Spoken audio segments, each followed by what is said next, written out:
Le bulletin, une présentation de Multiprêt. Qui d'autre? Au menu, cette semaine, notre face-à-face est avec l'entraîneur-chef de l'ETS, une équipe universitaire Division 2 au Québec, Patrick Lapointe. Avec Patrick, on va parler de la venue d'une nouvelle ligue de hockey junior au Québec. Notre étudiante athlète de la semaine, Anne-Frédérique Tardif, qui évolue pour l'excellente formation de flag football du Collège Montmorency à Laval. Et finalement, le bulletin se déplace cette semaine au cégep Marie-Victorin à Montréal. On va parler de natation. C'est le branle-bas de combat à la piscine du cégep Marie-Victorin. C'est que l'équipe de natation se prépare activement à la prochaine compétition qui aura lieu le vendredi 1er mars prochain au cégep du Vieux-Montréal. Marie-Victorin a une bonne équipe.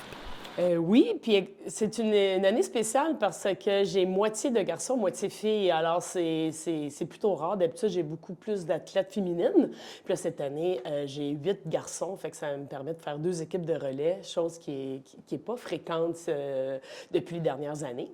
Fait que ça, je suis bien heureuse. Et oui, j'ai 15 athlètes là, qui se démarquent, chacun dans leur nage.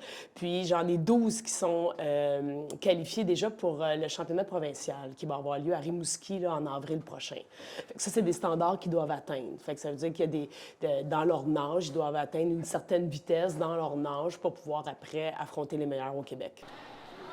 En fait, il reste 2 grosses compétitions, celle du Vieux le 1er mars et à Saint-Jérôme le samedi 23 mars, avant les championnats provinciaux qui auront lieu les samedis 6 et dimanche 7 avril à Rimouski. Mais pour y participer, il faut réussir les standards. Tu peux pas seulement te présenter sur place avec ton équipe. Non, il faut que tu aies réussi au moins un standard dans une de tes épreuves de nage. Puis après, tu as accès au championnat.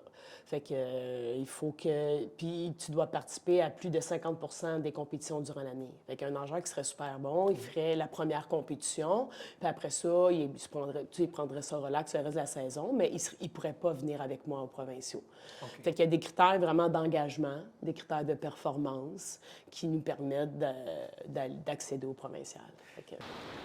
Le programme de natation du cégep Marie-Victorin est solide et connaît du succès. On pourrait penser qu'il est très populaire auprès des étudiants. Pas tout à fait encore. Bonne question. Des fois, je demande aux athlètes, est-ce que, tu sais, parlez-en à vos amis, tu sais, invitez du monde. Puis on dit, il y en a qui ne savent même pas qu'il y a une piscine ici. Alors, tu sais, je pense que, tu sais, il faut intéresser, comme avec votre émission, c'est génial. Ça va pouvoir peut-être intéresser. Dire, moi, je vais aller là l'année prochaine ou je vais au cégep, je vais aller voir l'équipe de natation. Des fois, c'est intimidant. Ils arrivent ici, ils voient plein de monde nager. Mais moi, je crois que tout le monde a une chance. Tout le monde a une chance de donner le meilleur de lui-même. Fait que tu arrives ici, moi, je prends toute ta motivation, puis j'essaie que tu sois meilleur. Fait que tu sois un nageur débutant ou élite, bien, ils s'entraînent tous ensemble, mais tout le monde arrive à un résultat.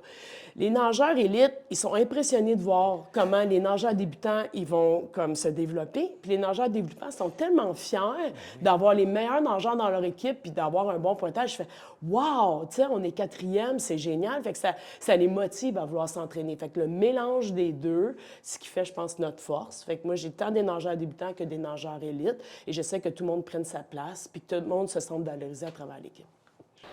Les trappeurs du cégep Marie-Victorin occupent présentement la 4e position au classement de la division Sud-Ouest, derrière les établissements John Abbott, Outaouais et Maisonneuve. Vous connaissez un ou une étudiante qui pourrait devenir notre athlète par excellence de la semaine, l'athlète Multiprêt, et remporter une bourse d'études de 1 000 $? C'est pas compliqué. Écrivez-nous à l'adresse au bas de l'écran et donnez-nous tous les détails sur cet athlète. Et qui sait, peut-être, on va aller la rencontrer.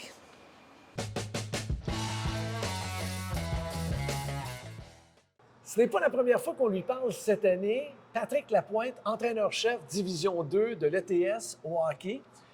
Patrick, tout d'abord, merci d'avoir accepté notre invitation. Ça fait plaisir, François. Écoute, je voulais absolument te poser la question parce qu'au cours des dernières semaines, il y a eu une rumeur persistante qui disait qu'il y aurait une nouvelle équipe, une nouvelle ligue junior ici au Québec. J'ai le goût de te demander pourquoi. On a déjà du junior majeur, on a du junior 3A, on a même du junior 2A. Pourquoi une nouvelle ligue junior au Québec? C'est une ligue qui cherche à placer des joueurs dans les universités américaines. Sûrement pas dans le D1. Par contre, il y a Division 2, Division 3 aux États-Unis. Je pense que le collégial est quand même un meilleur réseau. Par contre, je comprends ces ligues-là parce qu'au Québec, je pense on leur offre pas de débouchés comme ils pourraient en avoir. Les jeunes ont le goût de continuer à jouer au hockey. C'est pas tout. Ils vont pas tous passer dans le D1. Là, on se bat pour avoir une Division 2, mais... Oui, parce qu'on va se le dire, là, c'est un peu utopique de dire qu'on va partir une nouvelle ligue junior, Ouais. puis on va placer plein de gars dans Division 1 aux États-Unis, dans la NCAA. Là. Ça, Ouais. c'est pas vrai. Non, c'est pas vrai. Ça, c'est pas vrai. Division 2, Division 3, on peut le faire parce que là, les jeunes peuvent payer pour continuer à jouer au hockey. Exactement. Fait que ça, c'est des gros coûts, mais les parents sont prêts à payer parce que les enfants, veulent continuer à étudier, avoir une scolarité, mais aussi jouer dans un bon calibre puis continuer à exceller dans leur sport. Et c'est important de mentionner, Patrick, qu'au Québec, on peut se poser la question pourquoi? Parce que si un jeune veut continuer à étudier, espère aller soit dans une université canadienne ou une université américaine, il y a Collégial Division 1 qui fait de l'excellent boulot, qui est une très bonne ligue de développement. On l'a vu depuis le début de l'année avec notre émission. Les programmes sont de plus en plus structurés. On a d'excellents entraîneurs. Alors, pourquoi aller goûter à autre chose? On n'offre rien au Québec. Là. Présentement, on est pour l'université. Là, exactement. Okay. Exactement. Fait que c'est sûr qu'ils reluquent l'autre côté parce qu'ils n'ont pas l'impression qu'au Québec, ils vont avoir le même calibre, le même. Pourtant, il y a 3 universités là, qui se battent présentement pour essayer de partir un réseau québécois universitaire. Le calibre est très relevé cette année, vraiment amélioré, mais on attend d'autres universités qui embarqueraient dans le... Bien justement, on va en parler, Patrick. On va prendre quelques instants. Il y a 3 universités québécoises présentement qui font de l'excellent boulot. Les Patriotes à Trois-Rivières, on a McGill, on a Concordia. Écoute, il y avait des rumeurs en début de saison qui nous laissaient entendre que peut-être il y aurait de nouvelles équipes, soit Division 1, Division 2. Je ne suis pas dans le secret des dieux, mais toi, est-ce que tu as entendu parler de quelque chose? J'ai entendu qu'il y a beaucoup d'universités qui veulent une équipe de hockey, mais il y en a beaucoup aussi qui veulent seulement la Division 1. OK. Je trouve ça dommage parce qu'il y a quand même 3 équipes Division 2 présentement qui se battent pour que le réseau se développe. Je vois pas pourquoi ces universités-là n'embarqueraient pas avec nous. Puis dans quelques années, ils seraient prêts peut-être à faire le saut à Division 1. Est-ce que c'est une question de coût? C'est cher, une équipe de hockey. Par contre, on perd beaucoup de cerveaux qui s'en vont aux États-Unis parce que quand tu joues 5 ans là-bas, puis tu rencontres une personne, tu te fais un cercle d'amis puis tu décides de t'installer. On perd des ingénieurs, des médecins, on perd des professeurs, on perd des personnes qui... Moi, je pense que c'est un investissement. Ce que tu as su, c'est qu'il y aurait d'autres universités ici au Québec qui seraient intéressées à joindre le niveau universitaire. Oui. On est en négociation. Ça serait pour l'année prochaine, pour dans 2 ans? À ce qui paraît, ça ne serait pas pour l'an prochain. C'est dommage parce que nous, on va rejouer quand même les 3 universités. Là, on s'est fait assurer là, qu'on avait une saison quand même de bien organisée, puis peut-être quelques tournois aux États-Unis. Par contre, je me pose la question pourquoi il n'y en a pas au moins une qui dirait... Qui serait prête à embarquer tout de suite. Exactement. Bien, Patrick, merci beaucoup de ces informations-là. On va se tenir au courant, puis on va espérer pour les jeunes ici au Québec qu'il y ait de plus en plus d'équipes universitaires ici, québécoises, parce que, écoute, premièrement, le calibre est excellent, et puis c'est un excellent débouché. On peut continuer à étudier puis à s'amuser en jouant au hockey.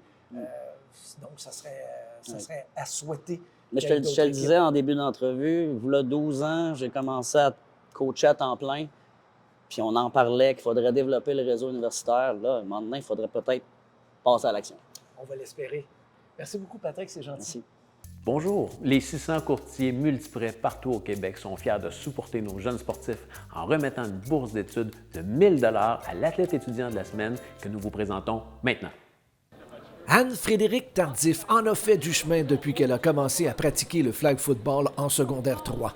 Comme toutes les filles qui pratiquent ce sport, rappelez-vous de Frédéric Morneau du Cégep d'Huntsic. Elle rêve toute de porter un jour les couleurs du Canada aux Jeux olympiques à Los Angeles en 2028.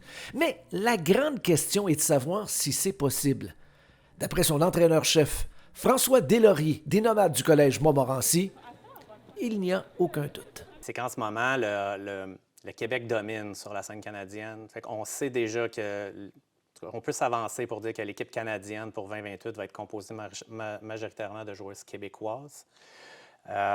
Puis, étant donné que le sport est encore relativement émergent, c'est pas comme au hockey où on a 700 000 joueurs qui sont inscrits à Hockey Canada, tout ça. Au flag, c'est beaucoup plus restreint. Fait que c'est permis à ces joueuses-là de rêver grand. Ce n'est pas irréaliste de penser qu'elles pourraient se retrouver au plus haut niveau d'ici très prochainement.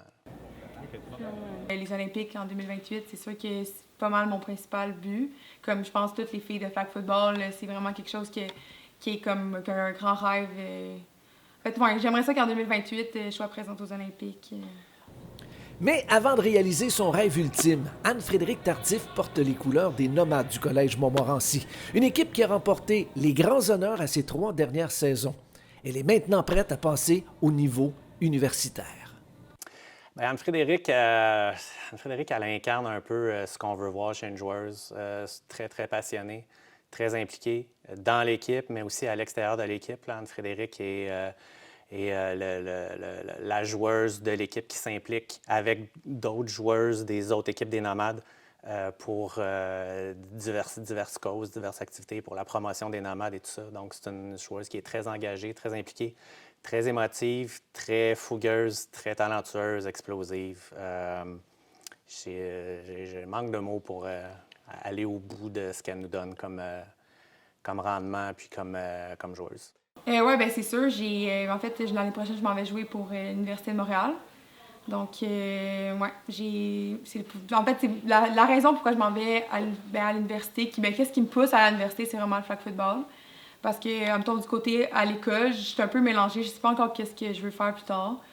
Fait que je me dis que je vais trouver mon chemin comme j'ai trouvé mon chemin avec le flag football. En choisissant le flag, j'ai trouvé ma passion. Fait qu'en choisissant un programme, je pense que je vais trouver... En allant à l'université, je vais trouver qu'est-ce que je vais faire plus tard, mais pour poursuivre son rêve, quels sont les points qu'elle doit travailler? Avec cette génération-là, on a souvent affaire à des joueuses qui veulent réussir immédiatement, du premier coup et tout ça. C'est sûr qu'il y a un écart entre ce qu'on fait au cégep puis ce qui va se faire au niveau universitaire.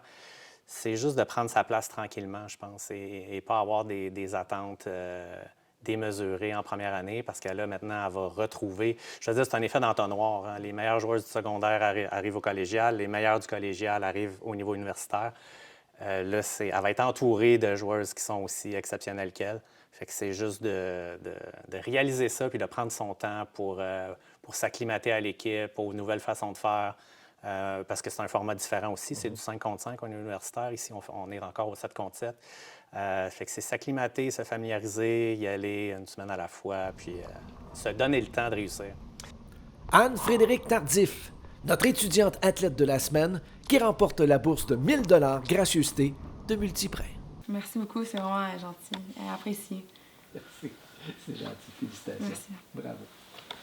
Place maintenant à notre babillard. On a profité de notre passage au cégep Marie-Victorin à Montréal pour vous parler de natation en début d'émission et des prochaines compétitions qui s'en viennent très bientôt.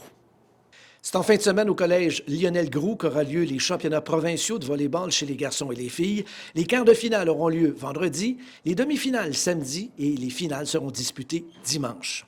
Au hockey féminin, Division 1, vendredi 20h, les Titans de Limoilou visitent les Cougars du collège Champlain-Lennoxville à 20h. Les deux équipes bataillent présentement pour le premier rang collégial Division 1. Et finalement, au basketball masculin Division 1, le collège Champlain-Saint-Lambert affronte les Blues du collège Dawson à 21h. Dawson et Vanier sont présentement sur un pied d'égalité au premier rang avec une fiche de 19 victoires, 2 défaites. Voilà, c'est complet pour cette présentation du bulletin. Au nom de toute l'équipe, c'est-à-dire Rémi Boily et moi-même, je vous souhaite de passer une excellente fin de journée et surtout, à très bientôt. Le bulletin était une présentation de Multiprêt. Qui d'autre?